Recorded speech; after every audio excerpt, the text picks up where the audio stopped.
Class 9th chapter work and energy हम NCERT से complete कर चुके हैं। अब हम स्टार्ट करेंगे लखमीर सिंह मंजीत कौर जो बुक है ये वाली बुक है, इसके क्वेश्चंस। ठीक है, तो स्टार्ट करते हैं। सबसे पहले इस वीडियो में very short answer type questions.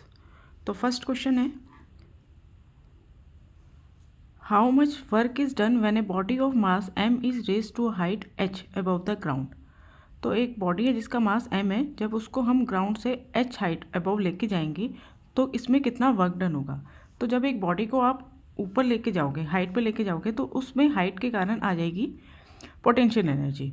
ठीक है, तो वर्क डन कितना होगा, जितना उस बॉडी में पोटेंशियल एनर्जी है उतना। तो what is the potential energy of that body, mgh।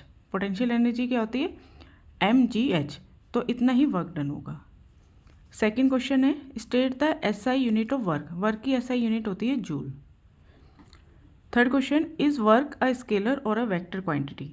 Work जो है स्केलर क्वांटिटी है या वेक्टर क्वांटिटी है। तो वर्क जो है वो स्केलर क्वांटिटी है, क्योंकि इसमें सिर्फ मैग्नीट्यूड होता है, डायरेक्शन नहीं होती। Fourth question, define 1 joule of work. 1 joule of work को कैसे डिफाइन करेंगे। तो 1 joule is equal to 1 newton metre. आप इसकी डेफिनेशन लिखेंगे। 1 जूल ऑफ वर्क क्या होता है, देखो, the work done on a body is said to be 1 joule when a force of 1 newton is applied to move a body through a distance of 1 metre. जब किसी object पर 1 Newton force लगती है और उससे वो ऑब्जेक्ट या वो बॉडी जो है 1 मीटर डिस्टेंस कवर करता है, तो हम कहते हैं कि उस बॉडी पर 1 जूल वर्क डन हुआ है। ठीक है, तो 1 joule is equal to 1 newton metre. Next question, what is the condition for a force to do work on a body. तो क्या कंडीशन है कि एक बॉडी पर फोर्स जो है वर्क करे।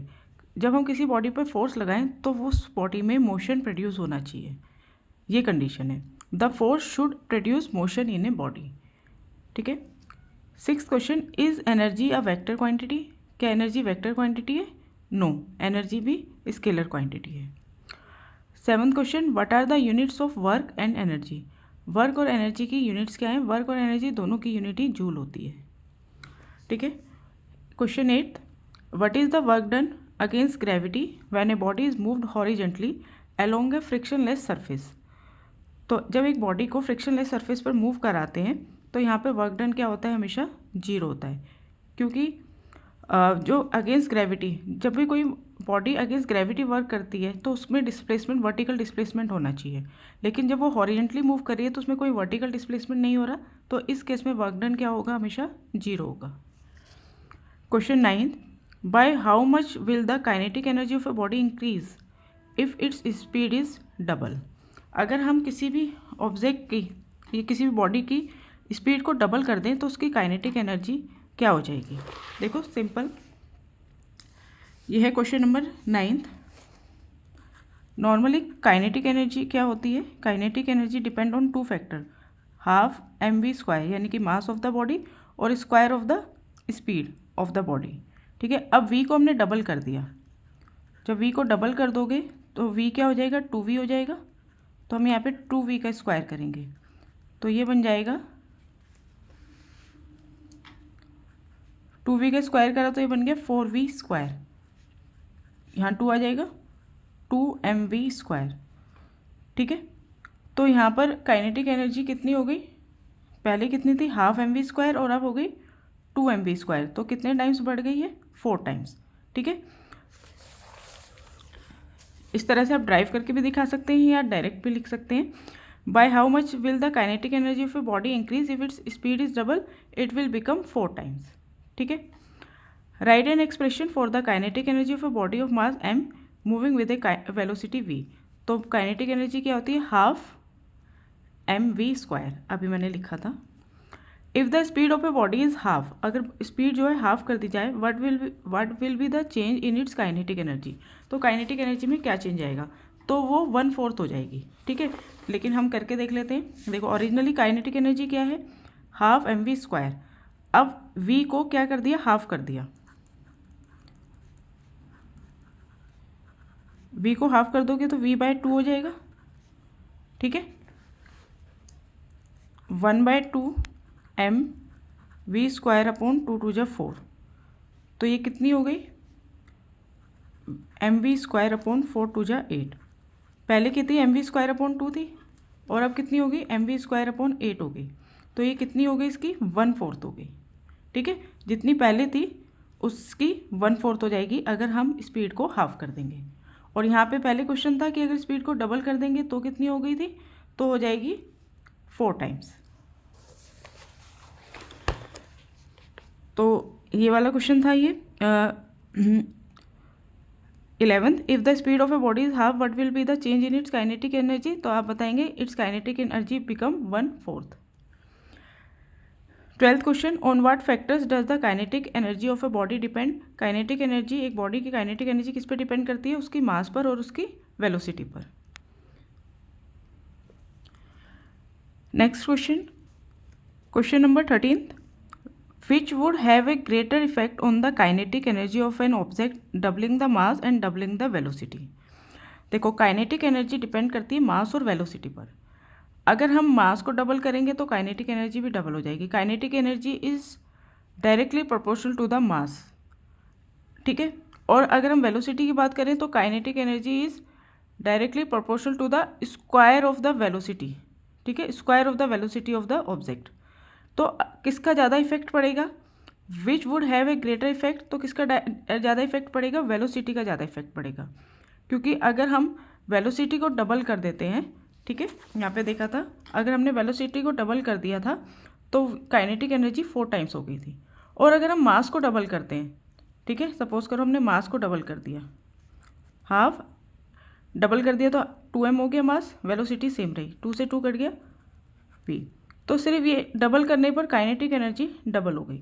मास को डबल किया तो काइनेटिक एनर्जी डबल हो गई, लेकिन वेलोसिटी को अगर डबल किया तो काइनेटिक एनर्जी 4 टाइम्स हो गई। ठीक है, तो ज़्यादा इफेक्ट किसका है, डबल द वेलोसिटी, इसका है। ठीक है, 14th question, how fast should a man of 50 kg run so that is kinetic energy be 625 joule. देखो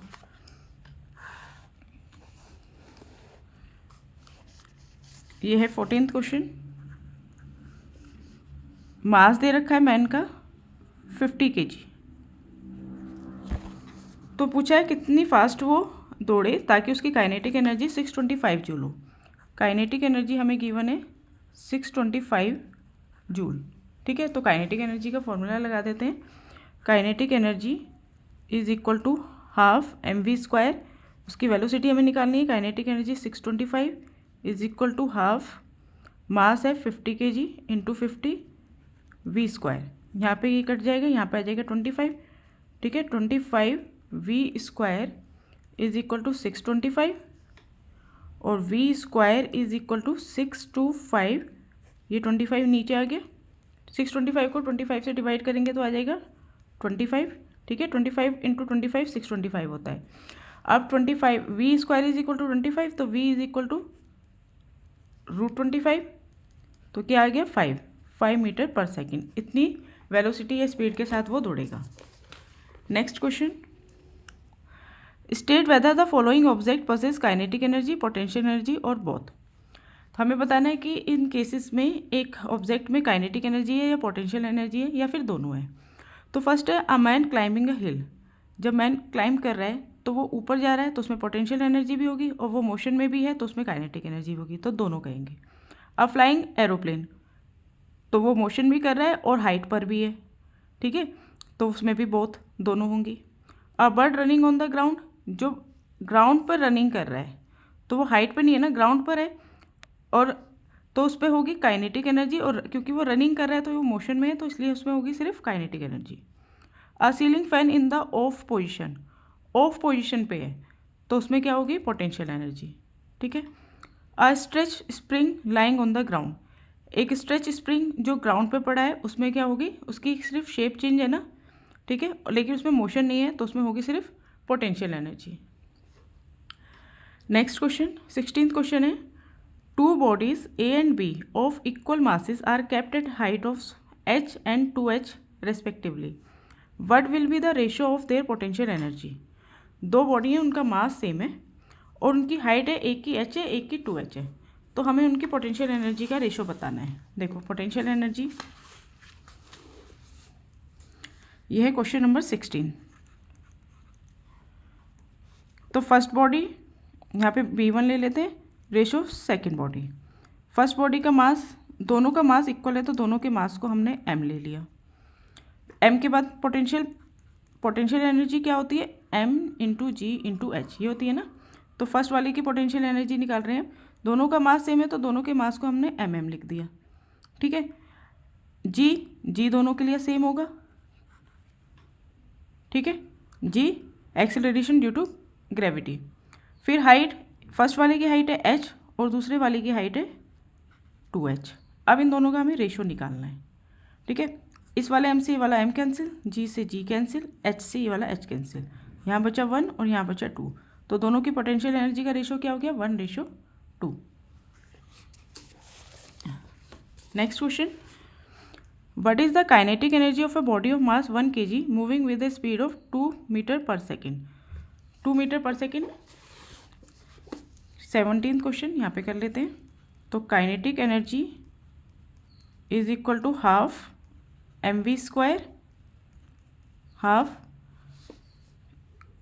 मास हमें गिवन है 1 kg और वेलोसिटी गिवन है 2 मीटर पर सेकेंड, तो 2 × 2 4 हो गया, कितना आ जाएगा 2 जूल, ठीक है। Next question, question number 18, is potential energy a vector और ए स्केलर क्वांटिटी। तो पोटेंशियल एनर्जी क्या है, एनर्जी जो होती है वो स्केलर क्वांटिटी होती है, ठीक है। A load of 100 kg is pulled up by 5 metre, calculate the work done. 100 kg load है, उसको पुल्ड अप ऊपर की तरफ लेके गए हैं 5 मीटर, तो वर्क डन कितना हुआ, तो अगेंस्ट ग्रेविटी हो गया ना। तो यहाँ पे हम पोटेंशियल एनर्जी क्या लेंगे, mgh। क्वेश्चन नंबर है ये 19। तो पोटेंशियल एनर्जी, वर्क डन कितना होगा, जितना उस बॉडी में पोटेंशियल एनर्जी आ गई, तो पोटेंशियल एनर्जी क्या होगी, जितना उस बॉडी ने पोटेंशियल एनर्जी एक्वायर्ड करी, mgh। तो मास कितना है उस बॉडी का 100 kg, कितनी हाइट पे जी कितना लेंगे हम 9.8 का है इन्होंने, और कितनी हाइट पे लेके गए 5 मीटर, ठीक है।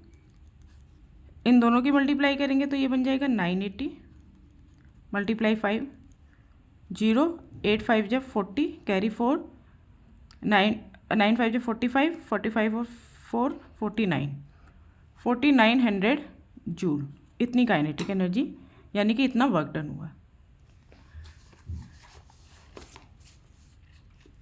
नेक्स्ट क्वेश्चन 20th क्वेश्चन है, state whether the following statement is true और false. The potential energy of a body of mass 1 kg kept at a height of 1 metre is 1 joule.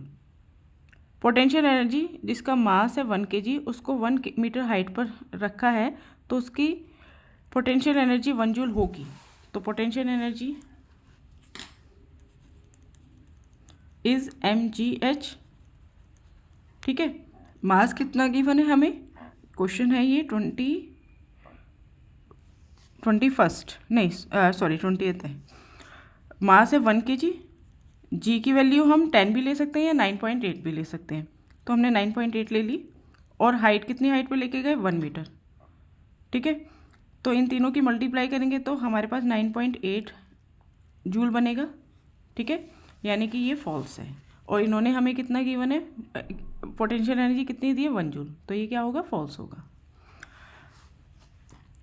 21st question, what happen to the potential energy of a body when its height is double. जब height को double कर दोगे, ठीक है, H को double कर दोगे तो पोटेंशियल एनर्जी भी क्या हो जाएगी, डबल हो जाएगी, ठीक है, क्योंकि पोटेंशियल एनर्जी डायरेक्टली प्रोपोर्शनल होती है हाइट के, तो जितना चेंज हाइट में आएगा उतना ही चेंज पोटेंशियल एनर्जी में आएगा, तो potential energy gets doubled. What kind of energy is possessed by the following. अब हमें बताना है किस तरह की एनर्जी है। A stone kept on roof top, तो हायर पोजीशन के कारण उस स्टोन में कौन सी एनर्जी होगी, potential energy. A running car, उसमें क्या होगी, kinetic energy. Water stored in the reservoir of a dam, dam में जो पानी है उसमें कौन सी एनर्जी होगी, पोटेंशियल एनर्जी, ठीक है। कंप्रेस्ड स्प्रिंग, स्प्रिंग को कंप्रेस कर रखा है, उसमें क्या होगी, उसकी जो शेप है वो चेंज होगी, तो उसमें होगी potential energy. A stretch rubber band, उसमें भी क्या होगी, पोटेंशियल एनर्जी। जिस भी ऑब्जेक्ट की शेप चेंज हो रही है तो उसमें कौन सी एनर्जी होती है, potential energy. 23rd question, fill in the blanks with the suitable words. Work is measured as a product of force and distance. B, the work done on a body moving in a circular path. एक बॉडी जो circular path में move करती है उसका work done हमेशा 0 होता है. C, 1 joule is the work done when a force of 1 newton moves an object through a distance of 1 metre in the direction of force. D, the ability of a body to do work. एक body की ability काम करने की, उसको हम क्या कहते हैं, is called energy. The ability of a body to do work because of its motion. Motion में है वो बॉडी, उसके कारण उस एनर्जी को हम क्या कहते हैं, kinetic energy, is called kinetic energy. E, the sum of the potential and kinetic energies of a body is called mechanical energy. तो इस वीडियो में हमने very short answer type questions complete कर लिए. नेक्स्ट वीडियो में हम start करेंगे short answer type questions.